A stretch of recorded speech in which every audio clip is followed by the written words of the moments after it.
ಎಲ್ಲರಿಗೂ ನಮಸ್ತೆ. ನಮ್ಮ ಉತ್ತರ ಕರ್ನಾಟಕದಾಗ ಗೊತ್ತೇ ಇರ್ಬೇಕು ನಿಮಗೆ, ಯಾವ್ದ್ರಾಗರಾಗಲಿ ಒಂದು ರುಚಿ ಮಾಡ್ತಾರೆ ಅಂತ. ಅದ್ರಾಗ ಒಂದು ರೆಸಿಪಿ ನಾನು ಇವತ್ತು ನಿಮಗೆ ಶೇರ್ ಮಾಡೋಕ್ಕೆ ಹೊರಟಿದ್ದೀನಿ. ಮೆಣಸಿನ್ಕಾಯಿ ಪಲ್ಯ. ಫಸ್ಟು ಕಲ್ಲಿನ ಜೀರಿಗೆ, ಬೆಳ್ಳುಳ್ಳಿ, ಬೆಲ್ಲ, ಕರಿಬೇವು ಎಲ್ಲ ಹಾಕಿ ಅದನ್ನು ಕುಟ್ಟಬೇಕು. ಅದನ್ನು ಕುಟ್ಟು ಅದು ಎಲ್ಲ ಚಟ್ನಿ ಆದಮೇಲೆ ಈ ಕಡೆ ಒಂದು ಪಾತ್ರೆ ಗುರಾಳ್ ಪುಡಿ, ಶೇಂಗಾ ಪುಡಿ ಮತ್ತು ಅದೇನು ಕಲ್ಲಿನ್ಯಾಗ ಕುಟ್ಕೊಂಡಿರೋದು ಎಲ್ಲ ಚಟ್ನಿನೂ ಹಿಂಗೆ ಹಾಕಿ ಕುಡ್ತಾರೆ ನಮ್ಮ ಅಜ್ಜಿ.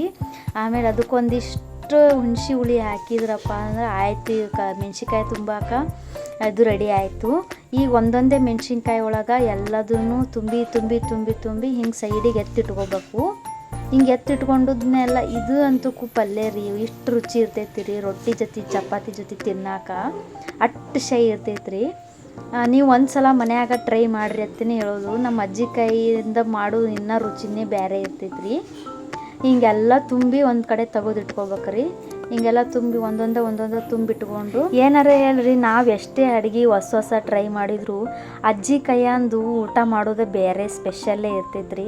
ಅದ್ರಾಗ ನಮ್ಮ ಅಜ್ಜಿ ಅಂತೂ ವೆರೈಟಿ ಮಾಡಿ ಕೊಡ್ತಾರೆ ನನಗೆ ನಮ್ಮ ಊರಿಗೆ ಹೋದಾಗ.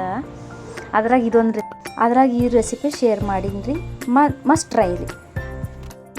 ಒಂದು ಬೊಗಣಿಗೆ ಜೀರಿಗೆ, ಬೆಳ್ಳುಳ್ಳಿ, ಸಾಸಿವೆ ಎಲ್ಲದನ್ನು ಹಾಕ್ಬೇಕ್ರಿ. ಹಾಕಿ ಫ್ರೈ ಮಾಡಿ ಇದು ಆಗಣನೆ ಮೆಣ್ಸಿನ್ಕಾಯಿ ಏನು ತುಂಬಿಟ್ಕೊಂಡಿರ್ತೀವಲ್ಲ ಅವು ಅಷ್ಟನ್ನು ಅದಕ್ಕೆ ಹಾಕಿ ಒಂದು ಜರ ಕೈ ಆಡಿಸಿ ಫ್ರೈ ಮಾಡಿ, ಅದಕ್ಕೊಂದಿಷ್ಟೇ ಚಿಟಿಗಿನೇ ಒಂದಿಷ್ಟು ಅರಿಶಿನ ಹಾಕಿ, ಇದು ಪಲ್ಯಕ್ಕೆ ಒಂದು ಎಣ್ಣೆಗೆ ಒಂದಿಷ್ಟು ಚಿಟಿಗೆ ಅರಿಶಿನ ಹಾಕಿ ಒಂದು ಸ್ವಲ್ಪ ಕೈ ಬಾಡಿಸಿ ಹುಣಸೆ ಹುಳಿ ನೀರು ಹಾಕಿಬಿಟ್ರಿ ಅಂದ್ರೆ ಈ ಪಲ್ಯ ರೆಡಿ ಆಯ್ತು ನೋಡಿರಿ.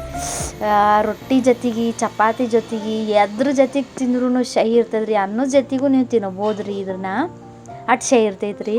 ಒಂದು ಸಲ ನಾನು ನಿಮಗೆ ಮಸ್ಟ್ ಟ್ರೈ ಅಂತ ಹೇಳ್ತೀನಿ. ಇದನ್ನು ಒಂದು ಸಲ ನೀವು ಟ್ರೈ ಮಾಡಿರಿ.